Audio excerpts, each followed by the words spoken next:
Bismillah walhamdulillah wassalatu wassalamu ala rasulillah Sayyidina wa maulana Muhammad bin Abdullah wa ala alihi wa sahbihi wa man walah wa la hawla wa la quwwata illa billah.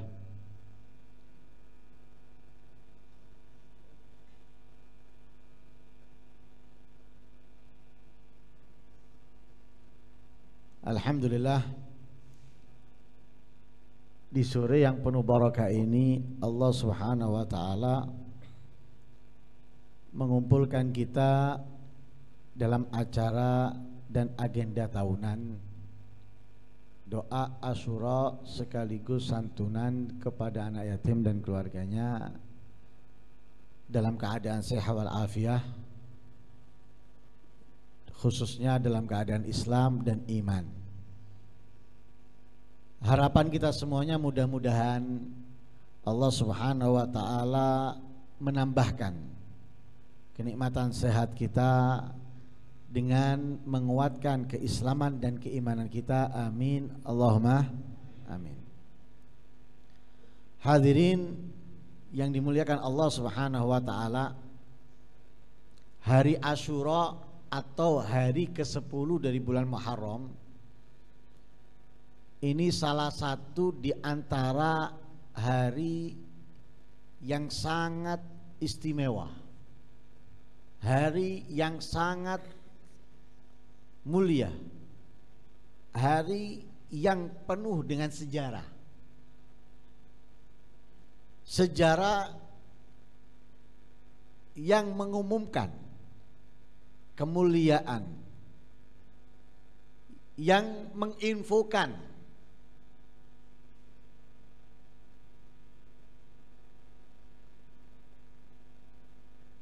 kepada kita semuanya akan kebesaran sosok-sosok manusia yang dicintai oleh Allah, yang dimuliakan oleh Allah Subhanahu wa taala, baik itu para nabi, para rasul ataupun para aulia dari para sahabat, para tabi'in, bahkan ahlu baitin Nabi Muhammad sallallahu alaihi wasallam.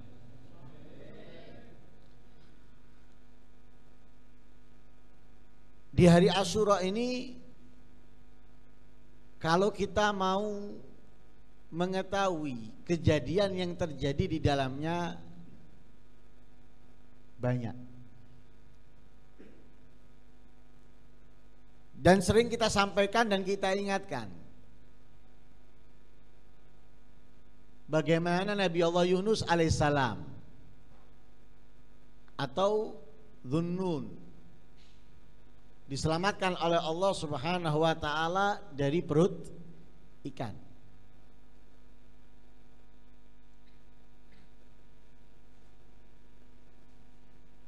Allah berfirman di dalam ayat Al-Qur'an, wa dhannuni idz dhahaba mughadiman فظن أن لن نقدر عليه فنادى في الظلمات أن لا إله إلا أنت سبحانك إني كنت من الظالمين فاستجبنا له ونجيناه من الغم وكذلك ننجي المؤمنين. Kita tahu doa Nabi Allah Yunus atau Dhunnun ketika berada di perut ikan, yaitu la ilaha illa anta subhanaka inni kuntu minadz zalimin. Doa ini simple, tapi sangat disenangi oleh Nabi Muhammad sallallahu alaihi wasallam. Kenapa kok dicintai oleh Nabi Muhammad?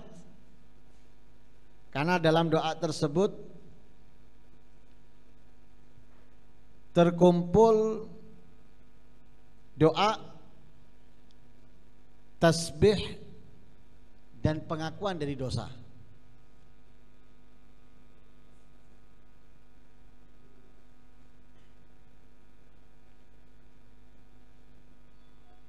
Mengaku dari dosa itu sifatnya seorang hamba, tidak pernah merasa ia lepas dari dosa. Sehingga yang bagus dari mereka yaitu memiliki pengakuan kepada dirinya akan dosa. Dan Nabi Allah Yunus alaihissalam melakukan hal tersebut.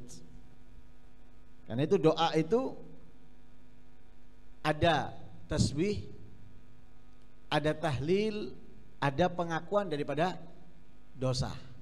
Dikatakan oleh Rasul sallallahu alaihi wasallam, laqad kana du'a'u akhi Yunus ajiban. Doanya saudaraku Yunus itu ajiban, mengagumkan.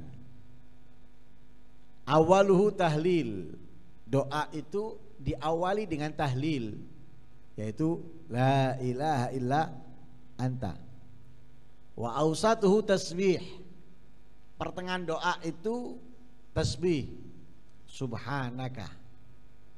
Wa akhiruhu iqrarum bidzambi. Akhir penutup daripada doa itu adalah pengakuan dosa. Inni kuntu minadz zalimin. La ilaha illa anta subhanaka inni kuntu minadz zalimin. Katanya Nabi, ma da'a bihi mahmumun, tidak berdoa dengan doa tersebut, yaitu la ilaha illa anta subhanaka inni kuntu minadz zalimin. Siapa yang berdoa mahmum? Orang yang sumpek. Wala maghmum, orang yang resah, bingung. Wala makrub, orang yang tertimpa musibah. Wala madyun, dan orang yang memiliki hutang. Jadi orang sumpek, orang resah, orang bingung, orang galau, orang tertimpa musibah, orang punya utang, tidak berdoa dengan doa ini fi yaumin thalatha marrat, dalam satu hari 3 kali, illa stujiba lahu, kecuali diijabai oleh Allah untuknya. Sumpeknya hilang, bingungnya pergi, hutangnya lunas. Nah, la ilaha illa anta subhanaka inni kuntu minadz zalimin. Lah beliau berada di perut ikan itu bukan hanya 1 hari, tapi dalam riwayat beberapa hari. Tapi hikmahnya Allah gak habis, gak hancur, utuh. Karena itu beliau mengakui dosa karena melakukan kesalahan sebelumnya, mengulang-ulangi la ilaha illa anta subhanaka inni kuntu minadz zalimin, dibebaskan oleh Allah bertepatan dengan tanggal 10 Muharram. Karena itu kalau kita perlu membaca dengan banyak, karena masalah kita kan banyak, bukan satu masalah kita. Mungkin yang sekarang pasarnya sepi, mungkin yang sekarang tidak bisa gini, tidak bisa gitu karena PPKM dan yang lain sebagainya, sumpek, bingung. Wah, banyak ini insya Allah hilang semuanya, insya Allah. Sumpeknya hilang, resahnya hilang, rezekinya datang lancar, walaupun PPKM kan itu. Kemudian Allah juga membebaskan Nabi Ayub dari segala macam cobaan pada hari Asyura. Nabi Ayub ini diuji oleh Allah dengan ujian yang sangat hebat, bukan ujian yang kecil, bukan ujian yang biasa, sangat hebat. Semua meninggalkannya, hartanya habis, sawah-sawahnya, ladangnya habis, keluarga, kerabat, tetangga dan semua orang meninggalkannya. Yang setia dengan Nabi Ayub istrinya. Mudah-mudahan istri kita setia ya. Cuk setia ambil duit itu. Jangan setia dengan jabatannya saja. Jangan setia dengan kemewahan yang dimilikinya, tapi setia zahir batin. Istrinya Nabi Ayub semua meninggalkannya, setia istrinya. Dikucilkan Nabi Ayub, dikucilkan, semua meninggalkannya. Istrinya datang nganterkan makan, memberikan makan. Padahal yang diderita Nabi Ayub ini, kalau bahasa kita ini, menjijikkan, bau, nggak ada yang tahan, semua lari. Tapi istrinya setia. Ini cobaan, bayangkan, dari kaya raya habis, dari sehat bugar penyakitan, sakitnya nggak nanggung. Bukan sekedar nggak bisa nafas atau sesak nafas atau nggak bisa nyium, bukan, itu ringan. Itu ringan, masih kecil itu. Ini lebih besar dari itu. Semua orang menjauhinya kok. Kalau itu kan walaupun nggak bisa nyium, orang nggak menjauhinya. Nah, buktinya apa? Dikasih tempat. Walaupun yang datang pakai astronot, tapi kan nggak menjauhinya, tetap datang ngasih tempat. Nah ini nggak ada yang mau. Nggak ada yang mau, malah diusir, sehingga berada di luar desanya. Tapi semuanya itu dihadapi oleh Nabi Ayub dengan penuh kesabaran. Karena itu orang laki-laki kalau sabar atas keburukan akhlak istrinya cerewet, istrinya luar biasa sudah kepada suaminya, hebat kurang ajarnya misalnya, tapi suaminya sabar. Suaminya sabar menghadapi keburukan akhlak istrinya tadi ini, dia akan mendapatkan pahala seperti pahala yang Allah berikan kepada Nabi Ayub ketika sabar menghadapi bala. Berat tuh. Sabar seperti itu, dijauhi anak-anaknya, keluarganya, tetangganya, dan semuanya dikucilkan, sabar. Dari ini habis sampai itu habis dan sebagainya. Lah ini pahala yang diberikan Allah kepada Nabi Ayub diberikan kepada suami yang sabar atas keburukan akhlak. Sebaliknya kalau istri sabar, suaminya ini luar biasa, gudo, wah jarang nafkahi, sudah jarang menafkahi, modalnya cuma ngamak-ngamuk tok, jahat kepada istrinya dan yang lain sebagainya. Istrinya sabar menghadapi keburukan suaminya ini. Ini istri tadi itu akan mendapatkan pahala yang diberikan oleh Allah kepada Asia, istrinya Fir'aun. Istrinya Fir'aun sabar menghadapi Fir'aun. Wah luar biasa, Fir'aun itu sewena-wena, semaunya sendiri. Kalau bahasa Jawanya itu sakarpe dewe misalnya. Nggak mau diatur, nggak mau dikasih masukan, ngatur tok, salah benar harus diikuti. Istrinya sabar, oh pahalanya besar. Karena berat bagi istri mau sabar menghadapi suami, berat. Masih muda suami menghadapi istri daripada istri menghadapi suami. Saya baca hatinya para suami ini ya, kan gitu lah. Karena apa? Memang laki-laki lebih dewasa, sehingga bisa lebih sabar. Nah, tapi kalau sebaliknya, wah sulit. Tapi kalau dia bisa, pahalanya besar. Karena itu pahala yang diberikan kepada Asia, istri Fir'aun, akan diberikan kepada dia. Lah ini dibebaskan dari segala macam cobaan yang diterima Nabi Ayub itu pada tanggal 10 Muharram. Itu kebahagiaan. Yang susah terbebas kesusahannya, bahagia. Ada yang sedih, tapi kesedihannya itu bukan berarti kerugian, tapi kesedihannya itu memberikan keuntungan yang besar dan membuktikan akan kemuliaannya. Terbunuhnya Imam Hussein. Imam Hussein bin Ali terbunuh pada hari Asyura di Karbala. Dibunuh, tidak nanggung. Yang membunuh itu memisahkan kepala dengan jasadnya. Tapi yang membunuh adalah orang yang paling hina. Dan mereka yang membunuh nggak berani membunuh seorang diri. Membunuhnya itu rame-rame. Ibaratnya dikeroyok. ini memukul dengan ininya kepada kepalanya, ini dengan itu.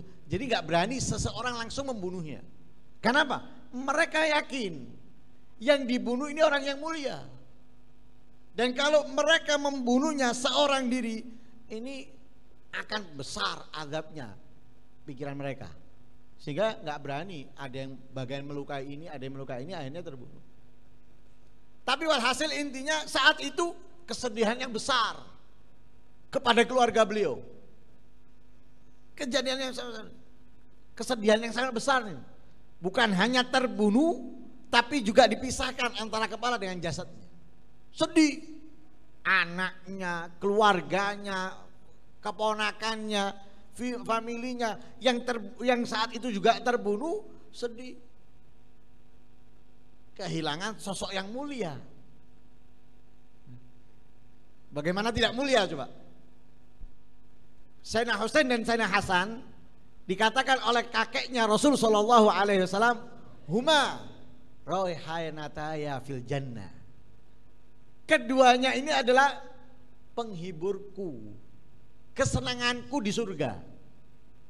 Bahkan dijadikan oleh Rasulullah keduanya itu sayyidah syababi ahlil jannah, pemimpinnya para pemuda di surga.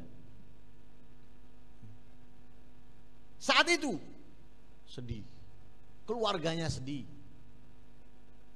saudaranya atau saudarinya, keponakannya yang masih hidup sedih kehilangan.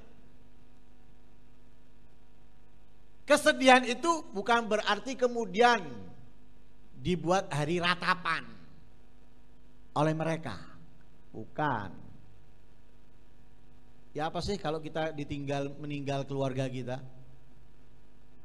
orang yang dicintainya, entah itu orang tuanya atau anaknya atau saudaranya, pasti sedih.